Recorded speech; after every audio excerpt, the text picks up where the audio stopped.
Hello students, इस video में हम सारंगिक के अनुप्रयोग का लास्ट टॉपिक पढ़ेंगे। उसके अंतर्गत क्या, रैखिक समीकरणों को हल करना, रैखिक युगपत समीकरणों को हल करना। अब ये रैखिक समीकरण क्या होती हैं हम ये देख लेते हैं। जैसे समीकरण लिख दी गई है a1x प्लस b1y बराबर c1, ये लिख दी गई, ये समीकरण नंबर 1 है। और ऐसे ही दूसरी समीकरण a2x प्लस b2y बराबर c2, ये दूसरी समीकरण। तीसरी यहां पर नहीं समीकरण है। और अब यदि हम यहां पर देखिए, जो पहली समीकरण लिखी हुई है उसमें a1 b1 क्या है, ये अचर है, स्वैच्छ अचर। इनका मान हम अपनी इच्छा अनुसार ले सकते हैं और ये कह देंगे कि ये a1 x का गुणांक है और b1 y का गुणांक है। यहाँ पर x का गुणांक a2 है, y का गुणांक b2 है। तो ये रैखिक समीकरण हैं। क्यों? क्योंकि ऐसी समीकरण जिनमें उपस्थित सभी चरों की घात 1 होती है, अधिकतम घात 1 होती है, उसे हम रैखिक समीकरण कहते हैं। और युगपत समीकरण से मतलब, युगपत समीकरण से तात्पर्य ये है कि जितने इसमें चर राशियां होंगी, यदि चर राशियां हैं 2 तो समीकरणें भी 2 होंगी। जैसे x और y 2 चर हैं, इन्हीं दोनों के मान हमको ज्ञात करना होगा जब इसको हम हल करेंगे। तो यहाँ पर 2 समीकरणें दी गई हैं। मान लेते हैं यदि x y के साथ z भी आ जाए, a1x plus b1y plus c1z बराबर d1, ये पहली रैखिक समीकरण है, इसको समीकरण नंबर 1 मान दिया। a2x plus b2y plus c2z ये बराबर d2, ये दूसरी समीकरण है। a3x plus b3y plus c3z बराबर d3, ये है तीसरी समीकरण। तो यहां पर देखिए चर की संख्या 3 है, x y और z। तो समीकरणें कितनी दी गई हैं? 3। ऐसी समीकरणों को हम युगपत समीकरणें बोलते हैं, या फिर इनको कह देते हैं समीकरण निकाय, सिस्टम ऑफ इक्वेशंस। समीकरण निकाय जिसमें 2 या 2 से अधिक समीकरणें लिखी होती है और उनमें जो हम चर के मान ज्ञात करते हैं वो सभी समीकरणों को संतुष्ट करते हैं। तो यहां पर ये 2 समीकरणें थी, यहां पर ये 3 समीकरणें थी। 3 चर हैं तो 3 समीकरणें, 2 चर हैं तो 2 समीकरण। तो ये युगपत समीकरणें कहलाती हैं। और रैखिक ये इसलिए हैं क्योंकि सभी कोई भी समीकरण ले लिए, चाहे इधर की दोनों में से कोई एक ले लीजिए, चाहे इधर की तीनों में से कोई एक समीकरण ले लीजिए, सभी समीकरणों में चर की अधिकतम घात 1 है, x की अधिकतम घात 1 है, y की अधिकतम घात 1 है और z की भी अधिकतम घात 1 है। तो इसलिए ये सभी रैखिक समीकरण हैं। सबसे पहले रैखिक समीकरणों को हम हल करने से पहले आव्यूह विधि द्वारा इनको हल करना है हमें सारंगिक की सहायता से। सारंगिक के अनुप्रयोग में यही है कि समीकरणों को हल करना या समीकरण निकाय को हल करना। हल करने से पहले हम इसमें कुछ चीजें जान लेते हैं। जैसे इस वीडियो में हम पढ़ेंगे कि समीकरण निकाय संगत कब होता है और असंगत कब होता है, और उसके कुछ उदाहरण देखेंगे। यहाँ पर इस सिलेबस में इंटरमीडिएट में केवल 2x2 मतलब 2 युगपत समीकरण तो 2 चर होंगे, 3 समीकरण होंगी तो 3 चर होंगे। 2 और 3 चर के ही मान निकालने, 4 चरों के मान नहीं निकालने। तो यहां पर सबसे पहले इसको हम आव्यूह विधि में लिखते हैं। कैसे लिखेंगे इसको? हम आव्यूह विधि में लिखते हैं। कैसे लिखेंगे तो ये समझ लेते हैं और इसके बाद संगत और असंगत पढ़ते हैं। यहां पर इसको यदि हम आव्यूह विधि में लिखना चाहें तो कैसे लिखेंगे? यहां पर एक वर्ग आव्यूह बनाएंगे और उस वर्ग आव्यूह में गुणांक लिखे जाएंगे। क्या लिखे जाएंगे? गुणांक। पहली पंक्ति में समीकरण 1 में उपस्थित x व y के, या कह लीजिए चर के गुणांक, और दूसरी पंक्ति में समीकरण 2 में उपस्थित चरों के गुणांक। तो यहां पर पहली समीकरण में पहले क्या लिखा, a1x, तो x का गुणांक क्या है a1, यहां y का गुणांक क्या है b1। तो समीकरण 1 में जो x y के गुणांक थे वो पहली पंक्ति के अंतर्गत लिख दिए गए।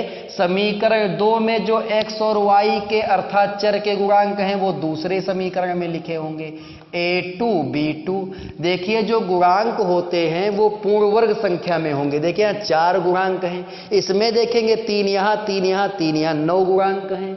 तो यहाँ पर जब 4 गुणांक हैं, 4 पद हैं, तो उनसे वर्ग आव्यूह बनाया जा सकता है। पहली पंक्ति में पहली समीकरण के चरों के गुणांक लिख दिए, दूसरी पंक्ति में दूसरी समीकरण के चरों के गुणांक लिख दिए। इसके बाद इसके गुणे में क्या लिखते हैं, गुणांक किसके हैं ये चर के, तो इसके गुणे में जो हमारा आव्यूह आएगा उसमें चर ही होगा। पहले यहां पर होगा x और यहां पर होगा y, ये हो गया। तो ये हमारा वर्ग आव्यूह है और ये हमारा कौन सा आव्यूह है, स्तंभ आव्यूह है। बराबर जब हम गुणा करते हैं तो कोट देख लेते हैं भाई, इसकी कोट है 2 क्रॉस 2, इसकी कोट है 2 क्रॉस 1। तो जब हम गुणा करके प्राप्त करेंगे जो आव्यूह, तो उसकी जो कोटि होगी अर्थात पंक्तियां पहले आव्यूह की होंगी और स्तंभ दूसरे आव्यूह से लिए जाएंगे। तो 2 क्रॉस 1 इस कोटि का आव्यूह प्राप्त होगा। और इस आव्यूह में अवयव क्या होंगे, यहां C1 लिखते हैं, यहां C2 लिखते हैं। जब हम गुणा इन दोनों की करेंगे तो आएगा a1x प्लस b1y। भाई इसका पहला अवयव, पहली पंक्ति का पहला अवयव क्या आएगा a1x प्लस b1y, और वो किसके बराबर C1 के, इसलिए यहां C1 लिखा गया था। यहां पर देखिए दूसरी पंक्ति का पहला अवयव a2x प्लस b2y, ये किसके बराबर था C2 के, तो यहां C2 लिखा गया। तो यहां पर जो गुणांकों से बना आव्यूह होता है उस आव्यूह को हम कैपिटल A मान लेते हैं। a1 b1 a2 b2 ये हो गया। और जो चर से बना आव्यूह होता है उसको हम x मान लेते हैं, तो ये हो जाएगा x और यहां पर ये हो जाएगा y। और जो इधर नियतांक जो बराबर के दूसरे पक्ष में लिखे होते हैं उनसे जो आव्यूह हमारा बनता है उसको हम b मानते हैं और ये होता है C1 C2। तो हम ये देखते हैं कि जो ये हमारी समीकरण लिखी हुई है आव्यूह रूप में, तो वो क्या बन जाएगी भाई, यहां पर इसको हमने क्या मान दिया a मान दिया, वर्गाकार आव्यूह है। और इसको हमने क्या माना x माना, बराबर क्या हो जाएगा b।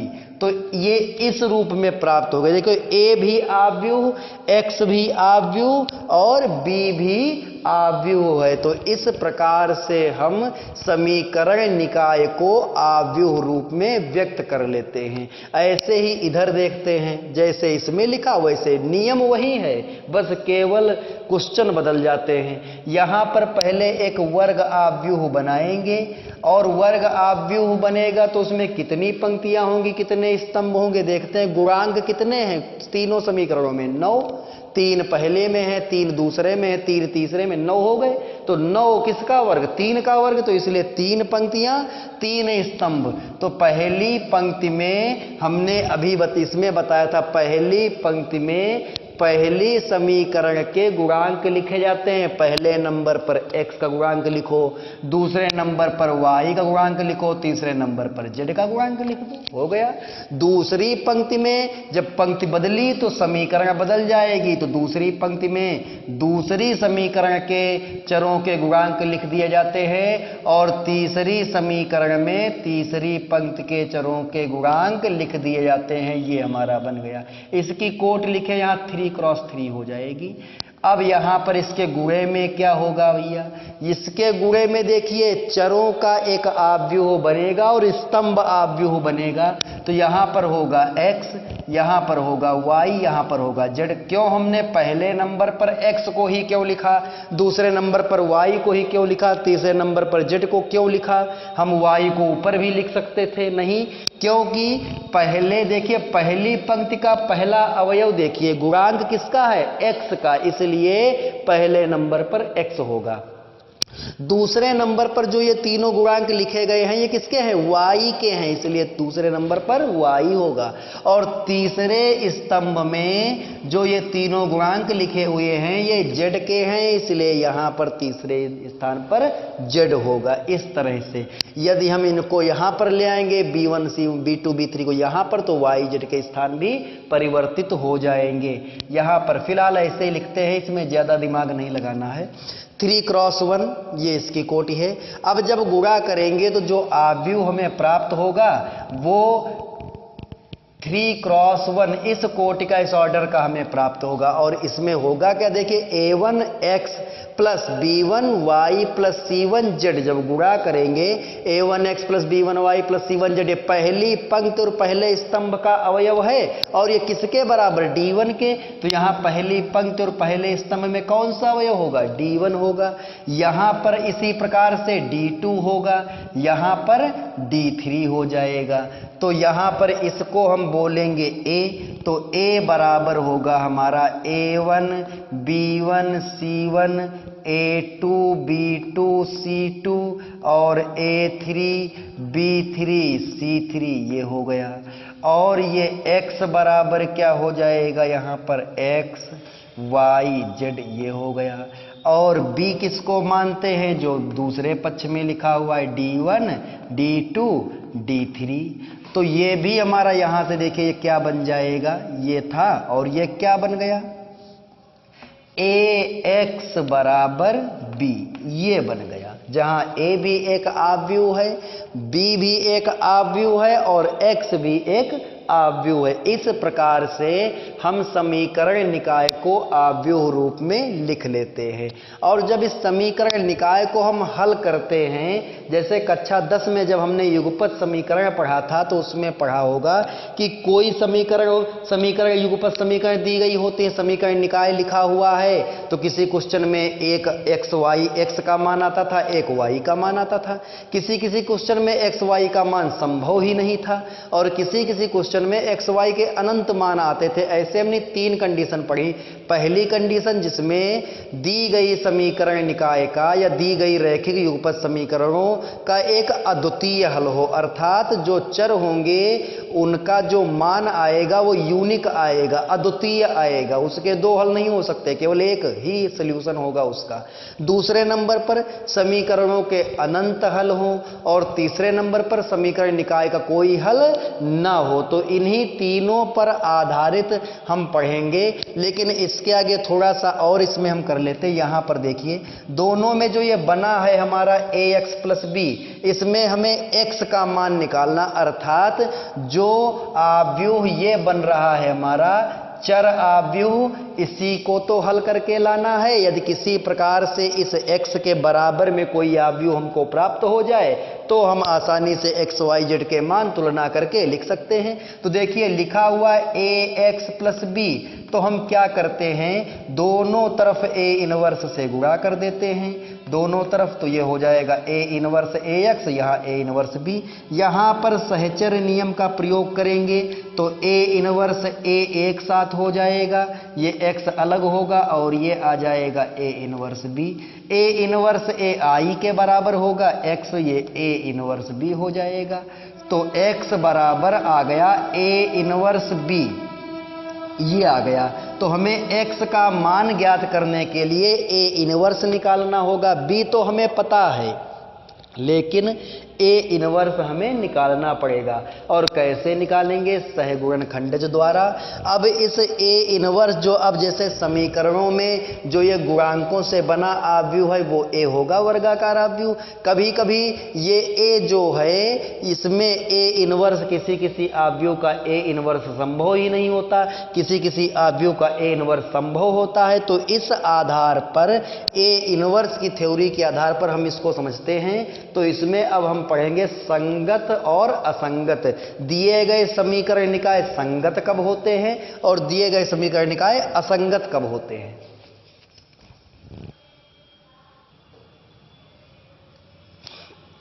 देखिए समीकरण निकाय संगत कब होते हैं? यदि समीकरण निकाय के जो समीकरण निकाय हैं उसमें 2 समीकरण इस तरह से दी होंगी या 3 समीकरण दी होंगी, तो उसमें समीकरणों के अनंत हल हैं या एक अद्वितीय हल है। यदि समीकरण निकाय के अंतर्गत दी गई सभी समीकरणों के अनंत हल हैं या एक अद्वितीय हल है, तो दिया गया समीकरण निकाय संगत समीकरण निकाय कहलाता है।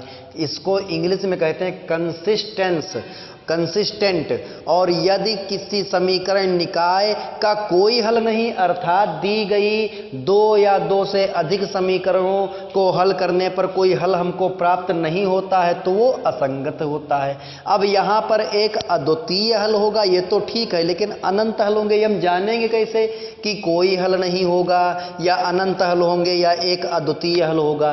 तो हम उसकी थ्योरी ए इनवर्स से शुरू करते हैं। जैसे ए बराबर हम ज्ञात करते हैं, ए बराबर जैसे इसमें हम लिखेंगे तो ये हमारा आएगा a1 b1 a2 b2, ये आएगा ए बराबर। तो जब इसका हम इनवर्स निकालेंगे तो इनवर्स निकालने के लिए पहले हम डिटर्मिनेंट ए निकालते हैं, पहले ये पता करते हैं कि इसका ए इनवर्स संभव है या नहीं। तो 2 स्थितियां आती हैं कि जब इसका डिटर्मिनेंट ए ज्ञात करेंगे तो ये 0 हो सकता है या ये 0 नहीं हो सकता। जब डिटर्मिनेंट ए का निकालेंगे, जो गुणांकों से, जो चर के गुणांकों से बना वर्ग आव्यूह है, उसके शारीरिक का मान यदि 0 के बराबर है हो सकता है और 0 के बराबर नहीं भी हो सकता है। तो यदि 0 के बराबर है तो ए इनवर्स संभव ही नहीं होगा, और यदि 0 के बराबर नहीं है तो ए इनवर्स संभव होगा। इस स्थिति में हम ये कह देंगे कि समीकरण निकाय का अद्वितीय हल है और उसको हल करके हम ज्ञात कर लेंगे। अद्वितीय हल है और वो संगत हो जाएगा। यदि केवल संगत या असंगत पूछ रहा है तो हम क्या करेंगे, समीकरण निकाय को आव्यूह रूप में लिखेंगे, ए बराबर हम वहां से लिख लेंगे, इसके बाद उसके शारीरिक का मान ज्ञात करेंगे। यदि उस शारीरिक का मान 0 नहीं आता तो दिया गया समीकरण निकाय संगत हो जाएगा, क्योंकि उस स्थिति में ए इनवर्स संभव होगा और हम ए इनवर्स ज्ञात करके इसको हल कर देंगे, ए इनवर्स बी में रख देंगे, आ जाएगा। यहां पर यदि डिटर्मिनेंट ए 0 हो जाता है तो ये संगत भी हो सकता है, असंगत भी हो सकता है। कैसे? संगत तब होगा जब इसके अनंत हल होंगे। देखो लिखा है अनंत हल है। यदि समीकरणों के अनंत हल है तो ये समझ लीजिए तो भी उसका डिटर्मिनेंट कभी 0 के बराबर आता है, परंतु इसमें अंतर क्या होता है, यहां से 2 कंडीशंस होती।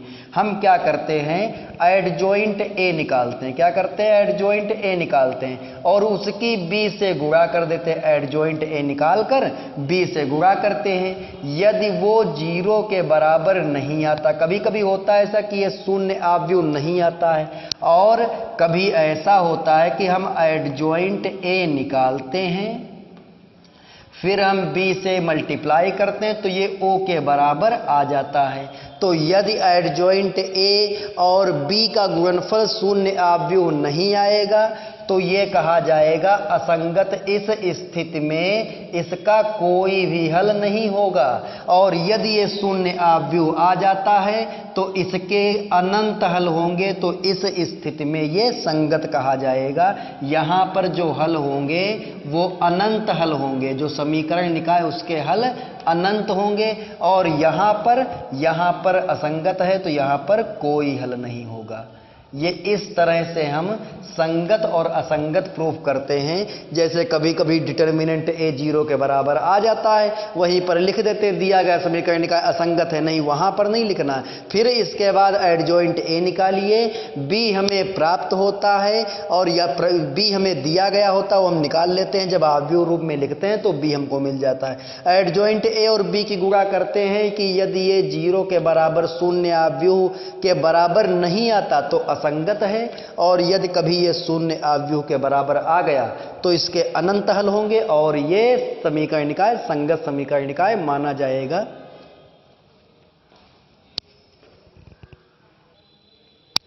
देखिए क्वेश्चन लिखा हुआ है संगत और असंगत पर। इसमें केवल ये बताना है कि दिया गया समीकरण निकाय संगत है अथवा असंगत है। तो लिखेंगे सबसे पहले समीकरण लिखी हुई है, इसमें केवल हमको इतना देखना है कि ये संगत है या असंगत है।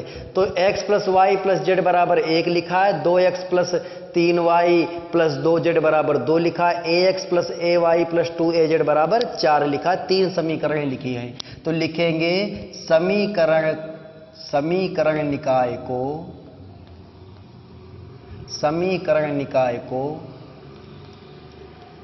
निकाय को आव्यूह रूप में लिखने पर, समीकरण निकाय को किस में लिखने पर, आव्यूह रूप में लिखने पर, मतलब आव्यूह के फॉर्म में लिखिए तो क्या हो जाएगा, लिखना हमने बताया है अभी। कैसे लिखेंगे देखिए, इसको हम कैसे लिखेंगे। यहाँ पर ये आ जाएगा, पहले यहाँ पर 1 1 1 हो जाएगा, और ये हो जाएगा 2 3 2 हो जाएगा, यहाँ पर a 2a हो जाएगा।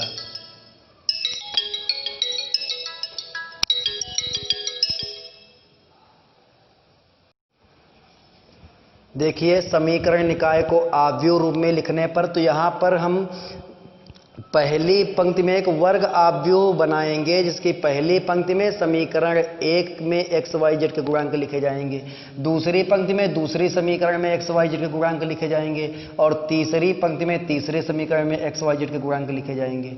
तो ये हो जाएगा यहाँ पर 1 1 1, यहाँ पर 2 3 2 हो जाएगा, यहाँ a 2a होगा, यह आएगा x y z, ये हो जाएगा, और बराबर में आ जाएगा 1 2 3। तो अब देखिए जो ये लिखा हुआ इसको a मानेंगे, जो गुणांकों से बना वर्ग आव्यूह होता है उसको हम a मान लेंगे, इसको a मान लिया हमने, ये हो गया 2 3 2, ये हो गया a 2a। अब इसके बाद जो चरों से बना स्तंभ आव्यूह होगा उसको x मानेंगे, तो ये आ जाएगा x y z, और इसको जो बराबर में लिखा हुआ है इधर, तो ये 1 2 3, इसको हम b मान लेंगे। अब यहाँ पर हमको संगत या असंगत देखना है, तो केवल a का कार्य है। सबसे पहले हम क्या करेंगे, a को लिखाइए, इसके डिटर्मिनेंट का मान ज्ञात करेंगे, इसके सारणिक का मान ज्ञात करेंगे, क्या आएगा देखते हैं। तो ये हो जाएगा 1 1 1, यहाँ पर आएगा 2 3 2, और यहाँ पर आएगा a 2a। तो ये देख लीजिए, इसका प्रसार करेंगे तो आएगा 6a माइनस 2a हो जाएगा, माइनस का 1 तो ये आ जाएगा 2 दूनी 4a, माइनस का 2a हो जाएगा, और प्लस का 1 तो यहाँ पर आएगा 2a माइनस 3a। अब इसको हम हल कर देंगे, इसका प्रसार हमने प्रथम पंक्ति के सापेक्ष कर लिया। यहाँ आएगा 4a, यहाँ माइनस, यहाँ बचेगा 2a, और यहाँ बचेगा माइनस a, तो ये हमारा आ जाएगा 4a minus 2a minus a, तो आएगा 4a माइनस 3a बराबर क्या आएगा a। तो ये डिटर्मिनेंट a बराबर आ गया a, जो 0 के बराबर नहीं है। जब डिटर्मिनेंट a 0 के बराबर नहीं है तो हम लिखेंगे अतः दिया गया समीकरण निकाय, अतः दिया गया समीकरण निकाय, अतः दिया गया समीकरण निकाय क्या है, संगत है। क्यों संगत है, क्योंकि इसका एक अद्वितीय हल होगा, हम a इनवर्स का मान ज्ञात कर सकते हैं। यह संगत है, समीकरण निकाय संगत है, इसका एक अद्वितीय हल होगा, तो इसलिए दिया गया समीकरण निकाय संगत है। इसको हम हल करके x y z के मान ज्ञात कर सकते हैं। अब एक ऐसा क्वेश्चन देखते हैं जिसमें इस डिटर्मिनेंट a का मान 0 आ जाए, ऐसा क्वेश्चन भी देख लेते हैं। देखिए यहाँ पर जो b बराबर लिखा हुआ है उसमें यहाँ 4 है, यहाँ 4 लिख लेंगे। खैर इसका कोई काम नहीं था, यहाँ 3 लिख दिया गया था, वहाँ 4 होगा, यहाँ 4 लिखा। अगर यहाँ 3 होता तो यहाँ 3 होता। अब अगला क्वेश्चन हम देखते हैं, अभी क्वेश्चन नंबर 2, जिसमें डिटर्मिनेंट a का मान 0 होता है, तो उसको कैसे देखते हैं कि ये संगत है अथवा असंगत है। देखिए ये क्वेश्चन लिखा हुआ है 3x minus y minus 2z is equal to 2, 2y minus z is equal to -1, 3x minus 5y is equal to 3। देखिए इसमें x नहीं, तो x जब नहीं होता है तो 0 गुणे x लिख लेते हैं, प्लस कर देते हैं। यहाँ z नहीं तो प्लस हम 0 गुणे z लिख लिए ताकि हमको कोई प्रॉब्लम ना हो। अब समीकरण निकाय को आव्यूह रूप में लिखेंगे तो ये हमारा आ जाएगा 3y का गुणांक है -1 और यहाँ है -2। इसमें दूसरी समीकरण में 0 2 -1 3 -5 और ये 0। अब यहाँ पर ये हो जाएगा x y z और इधर आ जाएगा 2 -1 3, ये हो जाएगा। अब हम देखते हैं, इसको हमने लिख लिया, कैसे समीकरणों को आव्यूह रूप में व्यक्त करते हैं, लिखते हैं, तो हमने बताया है लिखना। उससे लिख लेंगे, एक वर्गाकार आव्यूह बनाते हैं जिसके पहली पंक्ति में पहली समीकरण के x y z के गुणांक, दूसरी पंक्ति में दूसरी समीकरण के गुणांक और तीसरी पंक्ति में तीसरी समीकरण के गुणांक। तो यहाँ a बराबर ये आ जाएगा 3 -1 -2 और ये आ जाएगा 0 2 -1 3 -5 0, ये हो जाएगा। ये x बराबर क्या आ जाएगा, x y z ये हो जाएगा और b बराबर क्या हो जाएगा 2 -1 3, ये हो जाएगा। तो ये हमारा बनेगा ax प्लस b। तो खैर उसको लिखने की आवश्यकता हमें नहीं है क्योंकि हमें इसको हल नहीं करना, हमें केवल संगत और असंगत बताना है, जो कि टॉपिक हमारा। तो पहले हम डिटर्मिनेंट a का मान निकालते हैं, देखते हैं क्या आएगा। तो यहाँ पर ये पहली पंक्ति में लिखा 3 -1 -2, ये लिखा है 0 2 -1 और ये है 3 -5 और 0। अब इसमें हम प्रसार कर देते हैं इसका, तो डिटर्मिनेंट एक क्या आ जाएगा हमारा, प्रसार हम कर देंगे। यहाँ पर प्रसार करेंगे तो डिटर्मिनेंट एक क्या आएगा हमारा, डिटर्मिनेंट ए। देखिए प्रसार इसका करेंगे तो 3 के गुणे में आएगा 0 -5, भाई 3 के गुणे में आ जाएगा 0 -5 और फिर -1 इसके गुणे में क्या आ जाएगा, इसके सामने की पंक्ति स्तंभ हटाएंगे, 0 की गुणा 0 से तो 0 आएगा और -3 आएगा तो ये प्लस का हो जाएगा और फिर आएगा -2, इसके ब्रैकेट में आ जाएगा -0 -3 दूनी 6। इसको जब हम हल करेंगे तो ये -15 आएगा, ये प्लस का 3 आएगा और ये प्लस का 12 आएगा। 12 3 15 में से 15 गए, 0 आ गया। तो ये डिटर्मिनेंट ए यहाँ पर देखिए 0 के बराबर आ गया। तो अब हम इसको यहीं पर नहीं छोड़ देंगे कि ये दिया गया समीकरण निकाय संगत है, ऐसा नहीं।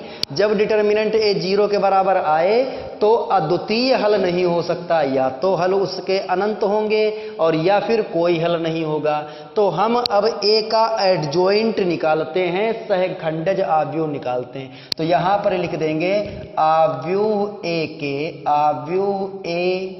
के सभी अवयवों के, आव्यूह ए के सभी अवयवों के सहखंड लिखने पर,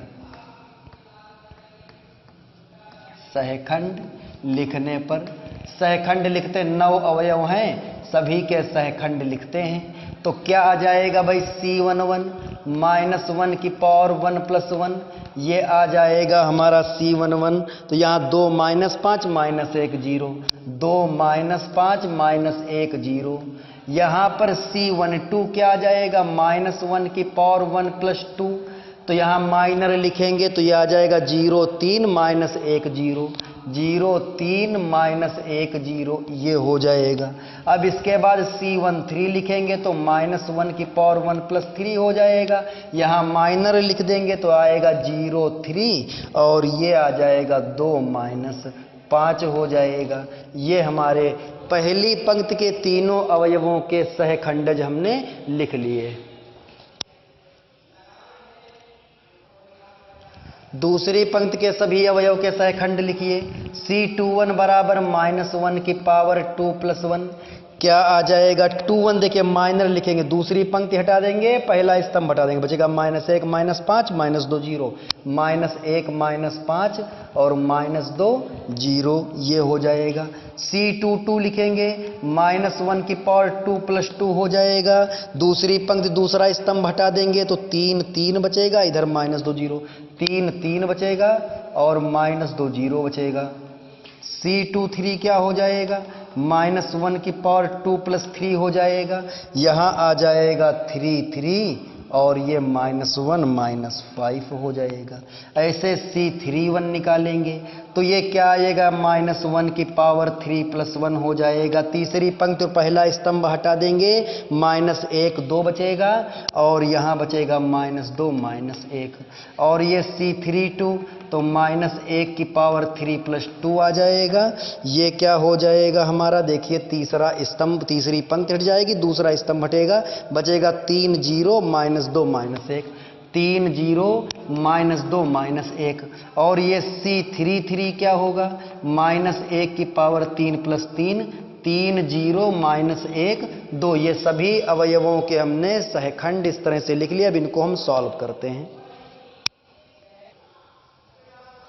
देखिए इसको सॉल्व करते हैं तो यहाँ तो खैर -1 की पावर में 2 बनेगा, प्लस का ही रहेगा, यह आएगा 0 -5 तो ये -5 आ जाएगा। यहाँ पर क्या आ जाएगा, -1 की पावर 3 होगा तो माइनस, यह आ जाएगा 0 + 3 तो ये -3 आ जाएगा। यहाँ पर क्या आ जाएगा, प्लस का होगा 0 -6 बराबर -6 आ जाएगा। अच्छा यहाँ पर ये क्या आएगा, यहाँ माइनस लगेगा, -1 की पावर में 3 है तो माइनस लग जाएगा, इसकी गुणा इससे करेंगे 0 आ जाएगा, -10 होगा तो इसका मान 10 हो जाएगा और ये हो जाएगा प्लस का तो 0 -+6 तो ये 6 हो जाएगा। यहाँ पर फिर -1 की पावर 5 बचा, फिर माइनस लगाया हमने, 3 5 15 -15 हो जाएगा, माइनस का 3 आएगा, यहाँ प्लस हो जाएगा तो 15 में से 3 12 बचेगा और वो प्लस का हो जाएगा। यहाँ पर क्या आ जाएगा, -1 आ जाएगा और यहाँ आएगा 1 -1 1 आएगा, 2 दूनी 4 माइनस का तो ये प्लस का, यहाँ प्लस लगा देंगे, 4 1 5 हो जाएगा। यहाँ क्या आ जाएगा, ये माइनस का 3 माइनस का 0 तो बराबर 3 आ जाएगा और यहाँ अंत में प्लस लगेगा तो यह होगा 6 - 0 बराबर 6 आ जाएगा। ये हमने सभी अवयवों के सह गुणनखंडज लिख लिए। देखिए अब एडजॉइंट ए हम लिखते हैं, इधर का स्क्रीनशॉट लेकर नोट कर लीजिएगा, ज़्यादा कठिन नहीं था, केवल हमने ए बी और एक्स के मान लिखे थे। एडजॉइंट ए तो यहाँ पर हो जाएगा C11, यहाँ C12, यहाँ C13, यहाँ C21, यहाँ C22, C23, C31, C32, C33, ये हो जाएगा। ये C11 का मान क्या आ जाएगा, C11 का मान है -5 -3 -6 ये है और C21 C22 C23 के मान हैं 10 6 12 तो ये यहां हो जाएगा 10 6 and 12 और यहां पर क्या आ जाएगा 5 3 6 तो इन तीनों के मान 5, इसका 3, इसका 6, ये हमने लिख लिया। अब हम क्या करते हैं, एडजॉइंट A इंटू B का मान ज्ञात करते हैं। एडजॉइंट ए जो हमारा था वो ये लिखा हुआ था 10 6 12 5 3 6 और बी क्या था, बी बराबर था 2 -1 3। अब गुणा हम करते हैं, तीनों पंक्तियों की स्तंभ एक ही प्राप्त होगा तो ये आएगा -10 और प्लस का 15 आ जाएगा और ये क्या आ जाएगा, -6 हो जाएगा, 6 करना तो -6 आएगा और प्लस का 9 आ जाएगा। ये क्या होगा, -6 2 -12, -6 की गुणा 2 से करेंगे, 12 की गुणा -1 से तो -12 और +6 तो यहाँ 18। तो जो आएगा क्या आएगा भाई, -20 + 15 तो -5 आ जाएगा, -12 + 9 -3 आ जाएगा, -24 + 18 -6 आ जाएगा। ये आ गया। तो क्या इसका मान शून्य आव्यूह के बराबर आ रहा है? क्या इसके तीनों अवयव 0 0 हैं? नहीं है, तो ये O के बराबर नहीं आया। एडजॉइंट A इंटू बी शून्य आव्यूह नहीं है, परंतु इसके डिटर्मिनेंट, इसके जो गुणांक थे उनसे बना आव्यूह जो था उसके शारीरिक का मान जब निकाले तो डिटर्मिनेंट A 0 आ गया। तो इसलिए लिखेंगे अतः दिए गए समीकरण निकाय का कोई हल संभव नहीं होगा, अतः यह दिया गया समीकरण निकाय असंगत है। जब ये 0 के बराबर नहीं आया तो ये असंगत हो गया। यदि ये शून्याव्यूह आ जाता तो इसके अनंत हल होते और हम ये लिखते कि दिए गए समीकरण निकाय के अनंत हल हैं और दिया गया समीकरण निकाय असंगत है।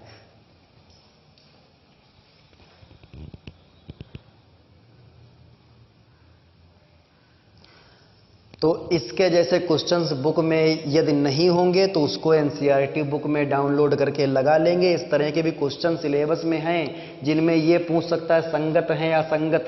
संगत समीकरण तब होते हैं, संगत समीकरण निकाय तब कहा जाता है जब अनंत हल हो या कोई एक हल हो, और असंगत कब कहा जाता है? जब उसका कोई हल नहीं होता है। तो यदि यहाँ पर ये 0 के बराबर आ जाता तो ये संगत होता, नहीं आया है तो दिया गया समीकरण निकाय असंगत है।